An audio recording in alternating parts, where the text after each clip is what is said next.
నమస్తే, నేను మీ Prashanti. S9 city news కు స్వాగతం. పశ్చిమ గోదావరి జిల్లా తాడేపల్లిగూడెం పట్టణంలో కొలువైన శ్రీ బలుసులమ్మ తల్లి ఆషాఢ మాసం సందర్భంగా శాకంబరీ దేవిగా దర్శనమిచ్చారు. అమ్మవారిని వివిధ రకాల కూరగాయలతో ఆలయాన్ని అలంకరించారు. శాకంబరీ దేవి అవతారంలో ఉన్న అమ్మవారిని దర్శించుకోవడానికి భారీ ఎత్తున భక్తులు తరలి వస్తున్నారు.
చాలా ఘనంగా ఎక్కడా జరిగిన విధంగా ఇక్కడ జరిపించాలని చెప్పి ఆలోచన. దానికి అందరూ సహకరించాలని నేను మనస్ఫూర్తిగా కోరుకుంటూ అమ్మవారి ఆశీస్సులు అందరికీ ఉండాలి.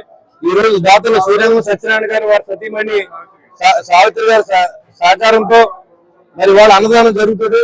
మరి ప్రతి అన్నదానాన్ని దాదాపు 4-5 వేల మందికి భోజనాలు ఇక్కడ పెట్టడం అనేది గొప్ప అదృష్టం. ఈ రోజు మరి అందరూ కూడా దీంట్లో భాగస్తులు అయ్యి అమ్మవారి ఆశీస్సులు పొందాలని మనస్ఫూర్తిగా కోరుకుంటున్నాం. ఆషాఢ మాసంలో జరుపుకునే శాకంబరీ దేవి అలంకరణ ఈ రోజున మన స్థానిక ఎమ్మెల్యే మా అన్నయ్య ముల్శెట్టి శ్రీనివాస్ గారి ఆధ్వర్యంలో ఎంతో దేదోప్నానంగా మేము జరిపించుకుంటున్నాము. అలాగే ఈ దానికి సుమారు 10 టన్నుల కూరగాయలు విఘ్నేశ్వర కూరగాయల వర్తక సంఘం, అలాగే నీరుల్లి కూరగాయల వర్తక సంఘం వారు ఈ కూరగాయలను మాకు అందించారు.